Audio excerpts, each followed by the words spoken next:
খবৰ কেনেকুৱা আপোনালোকৰ? সবৰে খবৰ ভাল? গৰম আজি অলপ বেছি নহয় জানো?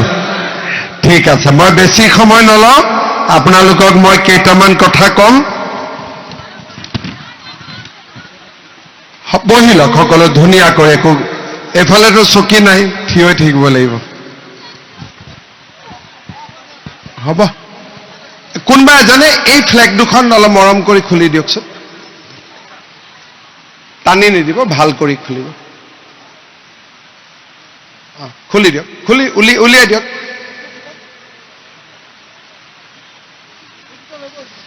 পিছৰখিনি ঠিক আছে, খালি এই দুখন গৈছে।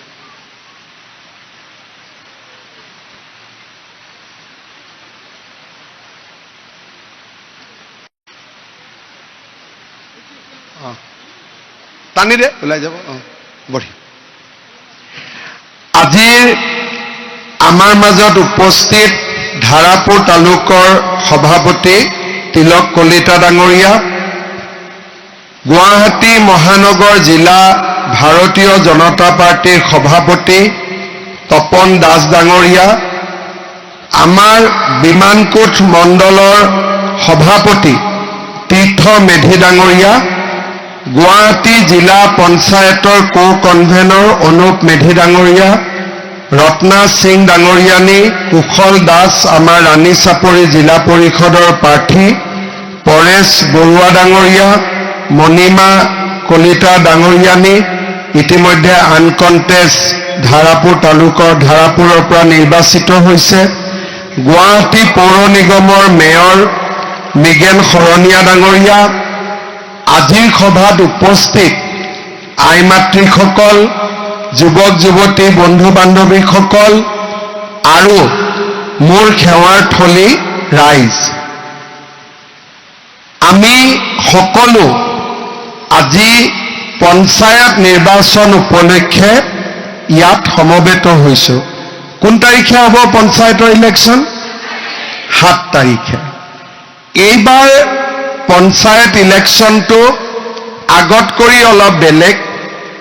মেম্বাৰৰ পোষ্টত আমি দলীয় মনোনয়ন দিয়া নাই, সেইকাৰণে মেম্বাৰত একেটা দলৰ পৰা 2-3জনো উঠিছে আৰু বিভিন্ন চিনত তেওঁলোকে ইলেকশ্যন উঠিছে। আৰু আঞ্চলিক পঞ্চায়তত দলীয় মনোনয়নত আমি ইলেকশ্যন খেলিছোঁ, কিন্তু ধাৰাপুৰত আমাৰ প্ৰাৰ্থীগৰাকী ইতিমধ্যে বিনা প্ৰতিদ্বন্দ্বিতাৰে নিৰ্বাচিত হৈছে। আৰু জিলা পৰিষদত আমাৰ দলৰ প্ৰাৰ্থী, ইয়াতেও আপোনালোকে বিজেপিৰ প্ৰতীক চিহ্নত আপোনালোকে ভোট দিব পাৰিব। তাৰমানে 2খন কাগজ হ'ব, এখন কাগজত পদুম ফুল নাথাকে, তাতে কি থাকিব? এৰোপ্লেন থাকিব, সূৰ্য থাকিব, টৰ্চ লাইট থাকিব, বিভিন্ন পোষ্ট থাকিব। কিন্তু এখন কাগজ থাকিব য'ত অকল হাতৰ ছবি আৰু পদুম ফুল থাকিব, বাকীখনত বিভিন্ন চিন থাকিব। এতিয়া যিখনত হাত আৰু পদুম থাকিব তাততো আমি চবে পদুমত দিবই লাগিব, লাগিব নে নালাগিব? কিন্তু য'ত আমাৰ হাত আৰু পদুম নাথাকে, বিভিন্ন চিন আছে, তাতো আপোনালোকে বিচাৰি বিচাৰি বিজেপিৰ মানুহকেইজনকহে ভোট দিব, ঠিক আছে? বেলেগক ভোট নিদিব।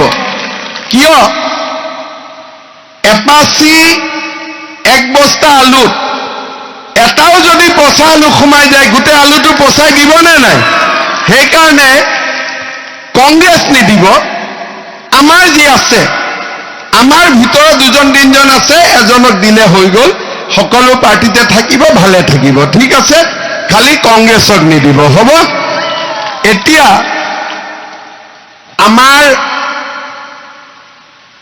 এই ইলেকশ্যনটো এনেইতো সদায় আমাৰ ইয়াত বিজেপি এজিপি জিকেই, কিন্তু এইবাৰ এই ইলেকশ্যনটোত অলপ ময়ো ইয়াত জড়িত হৈ পৰিছোঁ।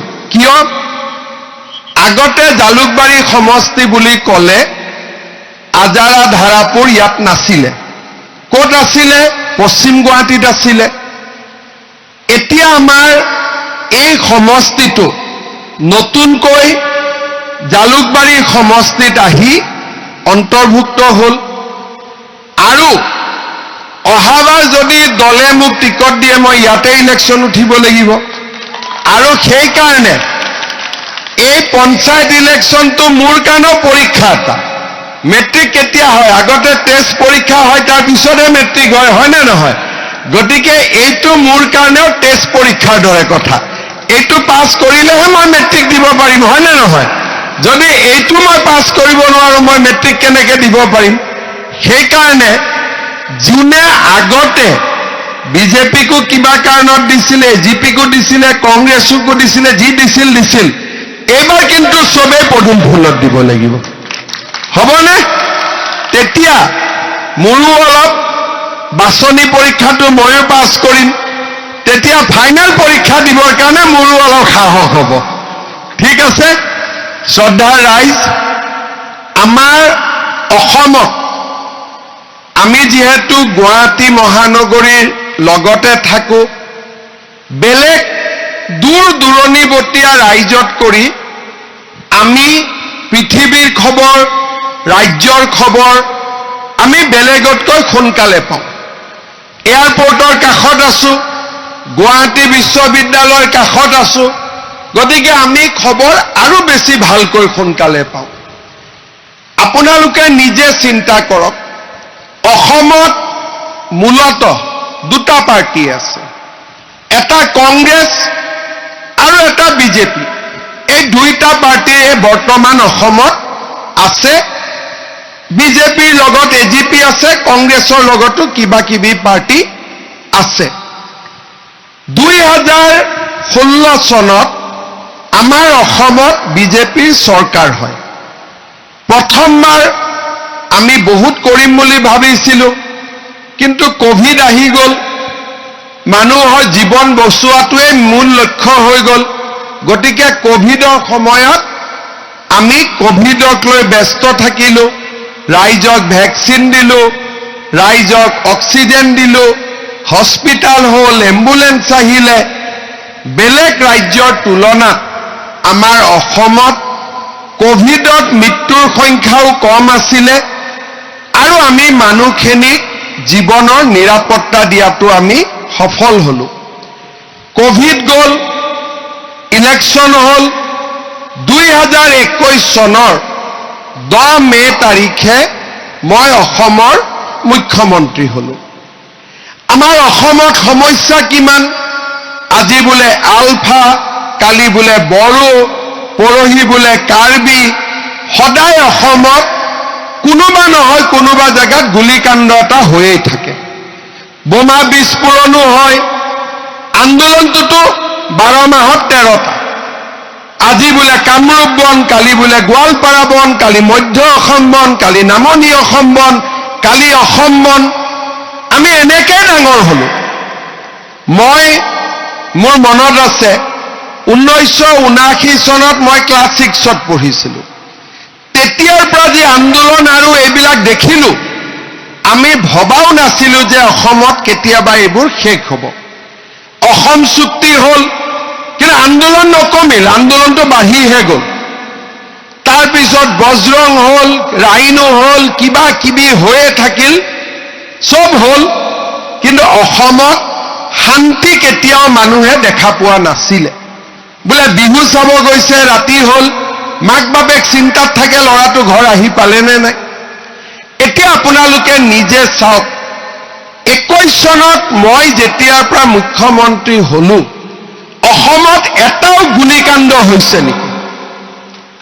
অসমত এটাও বোমা বিস্ফোৰণ হৈছে নেকি?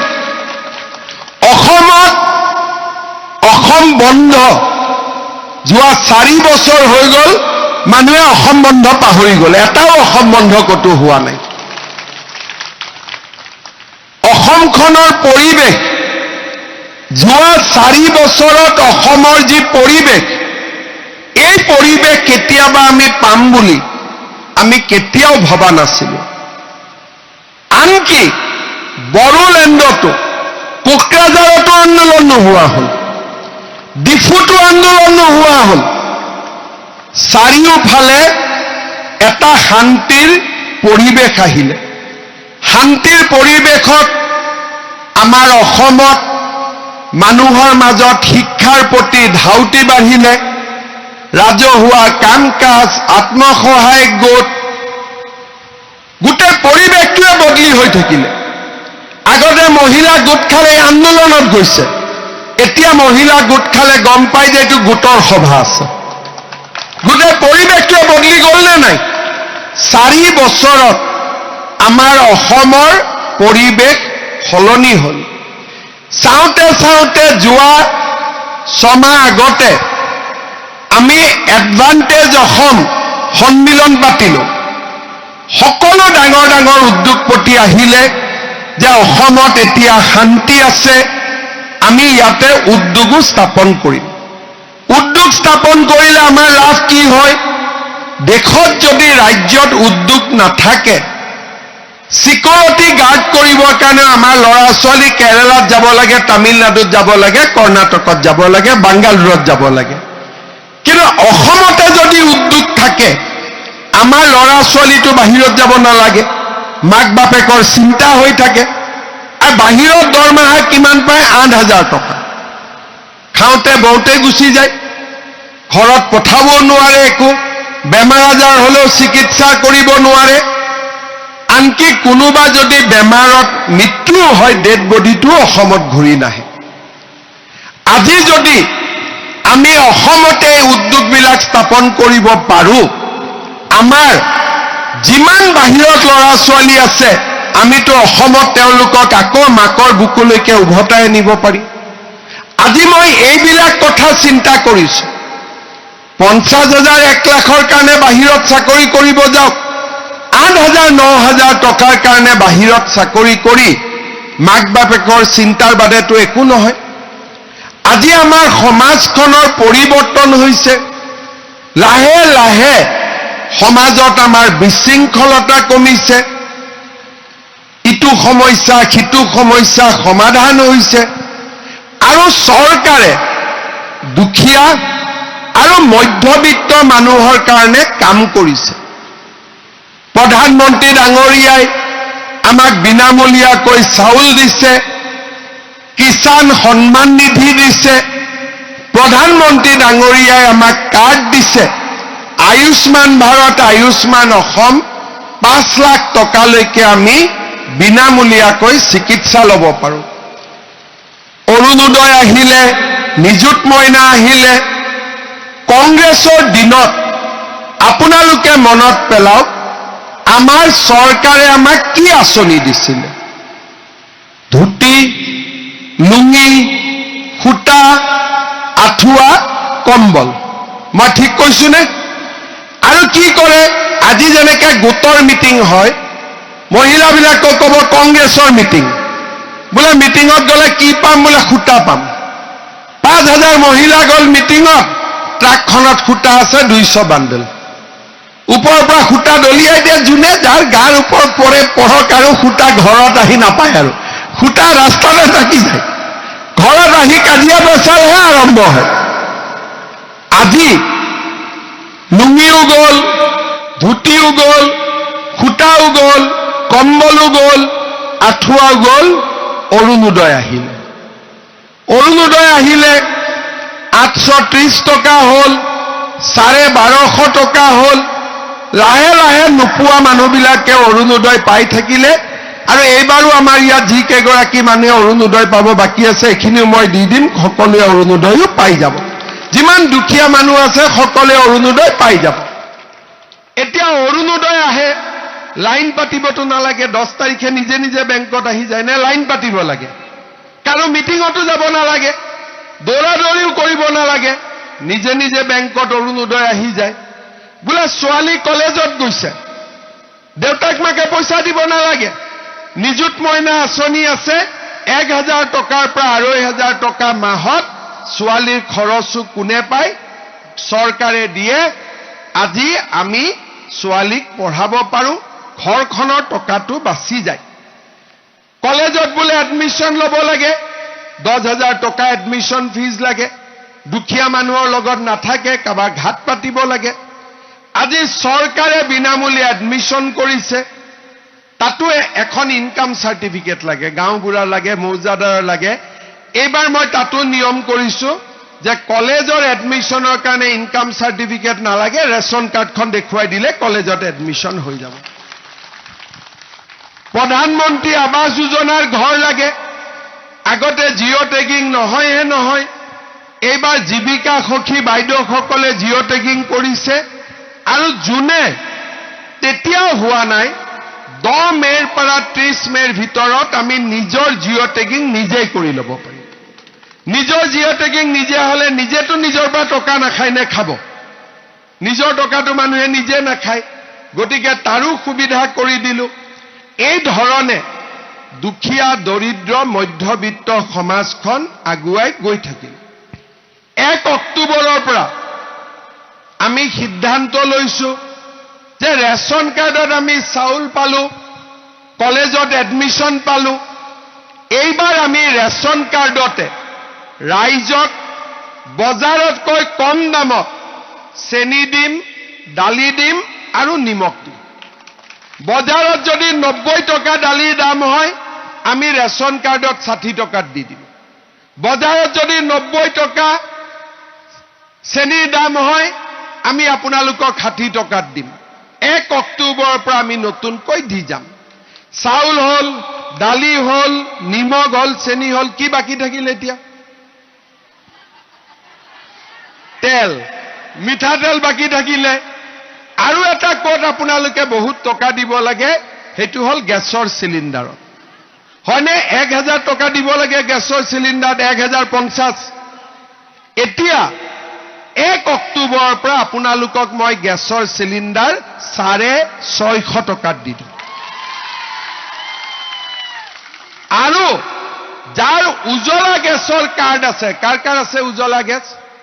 যাৰ উজ্বলা গেছ আছে তেওঁলোকক মই গেছৰ চিলিণ্ডাৰ 250 টকাত দি দিম। ভাল হ'বনে বেয়া হ'ব?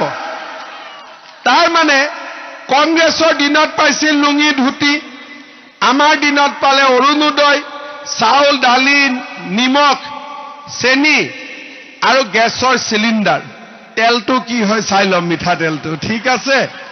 তাৰ মানে বিজেপি দিনত দেশত শান্তি আহিলে, দুখীয়া মানুহখিনি যেনে তেনে চলাব পৰা হ'ল ঘৰখন। অৰুণোদয়ত পালে 1250, চাউলটো বিনামূলীয়াকৈ পালে। এতিয়া যদি দালি, তেল, নিমখ, গেছো কম দামত পায়, দুখীয়া মানুহখিনি অন্ততঃ ঘৰখন চলাব পাৰিব।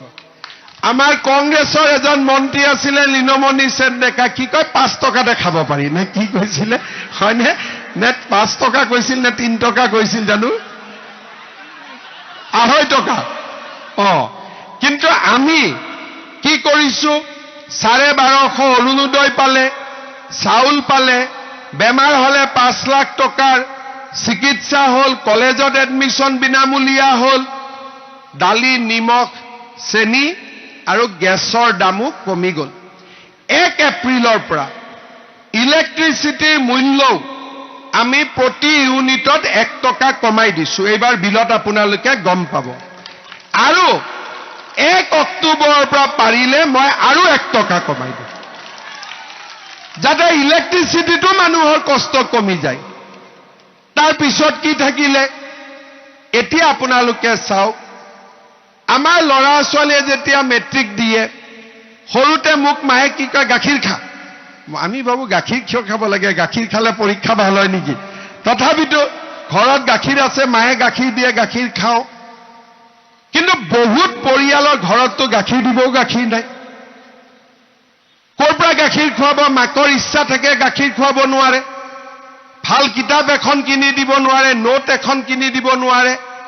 এইবাৰৰ পৰা আমি মেট্ৰিক কেণ্ডিডেট বিলাকক মাহত 300 টকাকৈ দিম, যাতে তেওঁলোকে অন্ততঃ নিজৰ পুষ্টিকৰ খাদ্য খাব পাৰে। আমাৰ অসমত চাকৰি নামত আগতে চবেই টকা পইচা লুটিছিলে, আৰু কংগ্ৰেছী বিলাকে চাকৰি নামত বেছিকৈ টকা লৈছিলে। চাকৰিও নহয়, টকাও যায়। আৰু টকাকেইটা ঘূৰাই আনিবৰ কাৰণে অহা যোৱা কৰি থাকিব লাগে। এতিয়া চাকৰি নামত টকাটো নায়েই, তামোল এখনো কাৰো ভাগ্যত নাই। আছে নেকি? উল্টাই চাকৰি পোৱা ল'ৰাক আমি ঘৰত আহি গামোচাহে পিন্ধাওঁ, পইচা দিয়াটোতো বাদেই দিয়ক। এতিয়া মই এটা একেটা দিন চাই আছিলো যে যেতিয়া আমি চাকৰিৰ ইণ্টাৰভিউ পাতো, যদি কোনোবা ইণ্টাৰভিউত আমি ফিজ লগাওঁ যে ফৰ্ম ফিল আপত 300 টকা লাগিব, তেতিয়া কেণ্ডিডেট কমি যায়। আৰু যদি বিনা পইচাত ফৰ্ম ফিল আপ বুলি কওঁ, কেণ্ডিডেট বাঢ়ি যায়।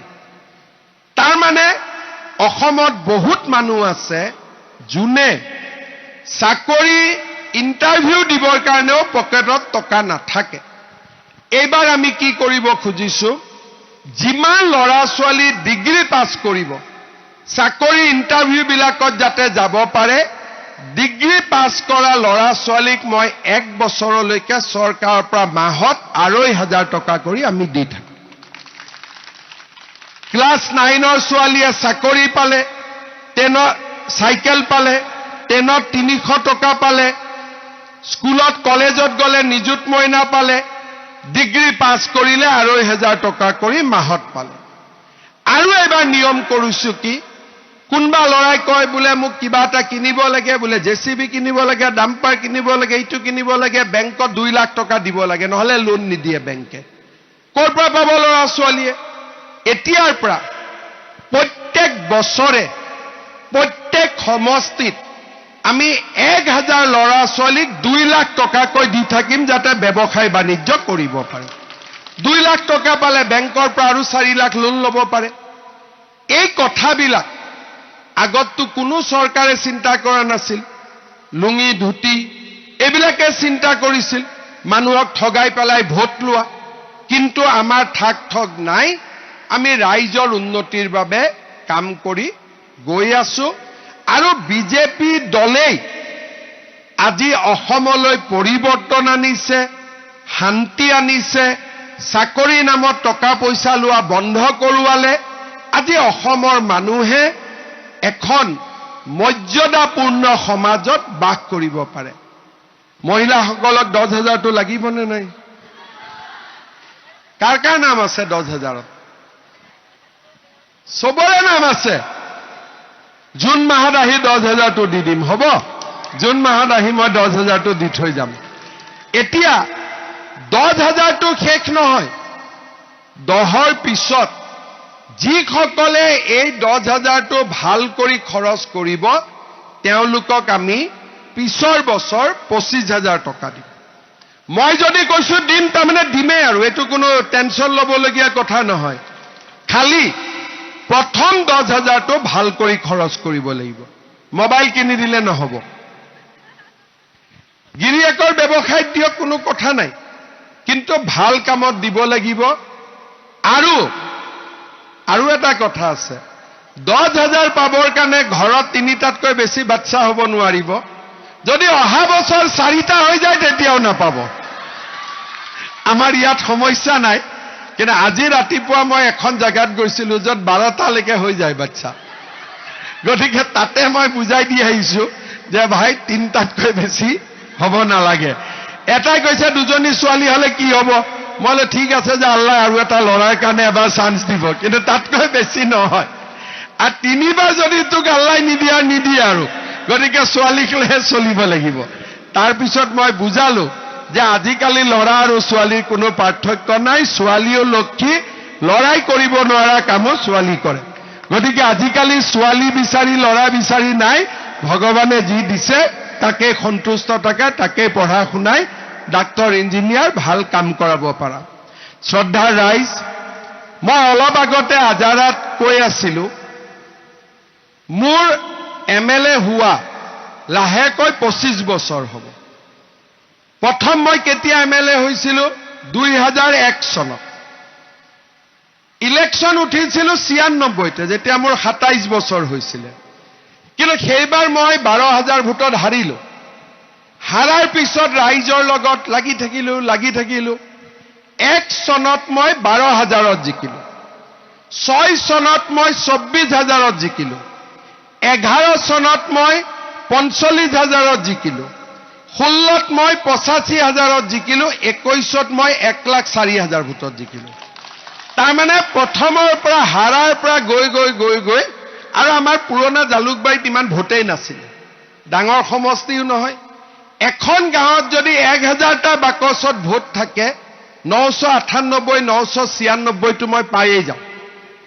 তাৰমানে ইমান মানুহে মোক কিয় ভোট দিছিলে? জালুকবাৰী সমষ্টিৰ অন্ততঃ 20,000 মান ল'ৰা ছোৱালীক মই নামে সৈতে চিনি পাইছিলোঁ। মানুহৰ লগত কাম কৰি, সমস্যা বুজি, আমাৰ নদীৰ ইফালে আগত জালুকবাৰীত একোৱে নাছিল, এতিয়া এইমছ, ব্ৰহ্মপুত্ৰৰ ওপৰত দলং, এতিয়া পলাশবাৰীদিও শুৱালকুছিলৈকে দলং বনি আছে। অদ্ভুত উন্নতি হৈ গ'ল। তাতে গ'লে গমেই নাপায় যে কি পৰিৱেশ হৈ গ'ল। এতিয়া যদি কোনোবাই আমিনগাঁৱলৈকে যায়, আমিনগাঁৱৰ পৰা বাইহাটা চাৰিআলি ৰাস্তাৰ খালি দুইফালে চাই থাকিলে হ'ল, খেৰীঘৰ ক'তো দেখা নাপায়। সকলো মানুহৰে উন্নতি হ'ল, পৰিৱৰ্তন হ'ল। এইমছ আহিলে, IIT আহিলে, কোনো লেখ জোখ নাই। আজি আপোনালোকৰ মাজত কাম কৰাৰো সুযোগ এটা মই অহা বছৰৰ পৰা পাম বুলি আশা কৰিছোঁ, যে ইয়াতো একেধৰণে আমি উন্নয়নৰ কাম কৰিব পাৰিম। এতিয়া ৰমেনদা MLA আছে, তাৰ মাজতো মই যিখিনি পাৰোঁ অলপ অলপ মানুহক সহায় কৰা আৰম্ভ কৰিছোঁ। কিন্তু ৰমেনদা থকাৰ কাৰণে বাইপাছ কৰিব বেয়া লাগে, গতিকে মাজে মধ্যে এতিয়া মই কৰি গৈ আছোঁ। 26ৰ পিছত আপোনালোকৰ মাজত দিনে ৰাতিয়ে আমি কাম কৰিব সুযোগ পাম, আৰু বহুত বেছি কাম হ'ব আমাৰ এই অঞ্চলটোত। নিজৰ পৰা, ৰাইজৰ পৰা, দেশৰ পৰা দহলৈকে আমি বহুত কাম কৰিব সুযোগ পাম। আপোনালোকে সকলোৱে বিজেপি দলৰ লগত থাকক, বিজেপিক ভোট দিয়ক। লুঙি পাৰ্টিত ভোট দি লাভ নাই। কি লাভ হ'ব? লুঙি পাৰ্টিত ভোট দিলে নিজৰে লাজ লাগে। তেওঁলোকৰ মানুহে এতিয়া আপোনালোকে চাব, তেওঁলোকৰ MP মনে মনে গৈ 15 দিন পাকিস্তানত থাকি আহিছে। নিজৰ ল'ৰা ছোৱালী 3 বছৰ 6 বছৰীয়া ল'ৰা ছোৱালী ভাৰতীয় নাগৰিকটো কাটি বিদেশী ৰাষ্ট্ৰৰ নাগৰিক কৰি দিছে। তাৰমানে তেওঁলোকে কেতিয়াও ভাৰতবৰ্ষক ভালে নাপায়, তেওঁলোকৰ কাম কাজ উল্টা পুল্টা, কেতিয়াও দেশৰ দহৰ কাৰণে তেওঁলোকে কাম কৰিব পৰাই নাই। আজি এতিয়া পাকিস্তানে আমাৰ পেহেলগামত নিৰপৰাধী মানুহ মাৰিছে, আমি পাকিস্তানক গালি দিব লাগে, আকৌ আমাৰ অসমতে কিছুমান মানুহ আছে লিখে পাকিস্তান জিন্দাবাদ। এতিয়া মই কৈছোঁ তোমাক এটা এটাকৈ ঠেং ভাঙিম, এটা এটাকৈ ঠেং ভাঙিম বুলি। আৰু তেওঁলোকে দেখিছেও, যোৱা 4 বছৰত যিমানখিনি কৰিব পাৰোঁ কৰিছোঁ, অহা 5 বছৰত ইয়াতকৈ কৰিম। প্ৰথমবাৰ মুখ্যমন্ত্ৰী হ'লো নহয়, নাটক হ'লেতো নৃত্য নাটিকাই হয়, গতিকে মই শিকিলোঁ আগৰ পিছৰ বাৰ পুৰা নাটক হ'ব। এইবিলাক পাকিস্তান জিন্দাবাদ তিন্দাবাদ নচলিব অসমত। শ্ৰদ্ধাৰ ৰাইজ, আপোনালোকে সকলোৱে এই পঞ্চায়ত ইলেকশ্যনত, আমাৰ আঞ্চলিক পঞ্চায়তত আমাৰ সকলোৰে হৈ আমাৰ ইয়াৰ পৰা ধাৰাপুৰ পঞ্চায়তৰ পৰা আমাৰ বিনা প্ৰতিদ্বন্দ্বিতাত মণিমা কলিতা জয়লাভ কৰিলে, আছেনে নাই? দে চাহ নোখোৱাকৈ জিকিছ যেতিয়া কমচে কম ৰাইজক নমস্কাৰ এটা কৰ দে, মোক নহয় ৰাইজক নমস্কাৰ। ঠিক আছে, চাহ নোখোৱাকৈ জিকালে হয়নে? তথাপিতো খুৱাব দে চবেই, ঠিক আছে। আৰু ৰাণী চাপৰিত আমাৰ কুশল দাস, বাবা এটা মোক নহয় ৰাইজক এটা দীঘলীয়াকৈ সেৱা লওক। ৰাইজক সকলোৱে হাত চাপৰিৰে আশীৰ্বাদ। জিকিবনে নাই? একদম জিকিবতো। ভাল কৰি ভোট দিব, আৰু আমি সকলোৱে লগ লাগি এই অঞ্চলৰ ৰাইজৰ বাবে কাম কৰিম। বহুতবিলাক কাম হ'ব, আপোনালোকে মাত্ৰ আমাক অলপ সুযোগ দিয়ক। সদস্যত আপোনালোকে কিন্তু বিজেপিকে দিব দেই, কিন্তু সদস্যটো বেলেগৰ কংগ্ৰেছক নিদিব। লুঙি পাৰ্টিক কোনো ভোট নাই, ঠিক আছে? লুঙি ধুতি খুটা আঁঠুৱা এইবিলাক বাদ দিব লাগে। আৰু অৰুণোদয়টো পালে নিজেই ধুতিখন কিনিব পাৰি, হয় নহয়? অৰুণোদয় পালেতো আঁঠুৱাখন নিজে কিনিব পাৰি, গতিকে কিয় লাইন পাতিব লাগে?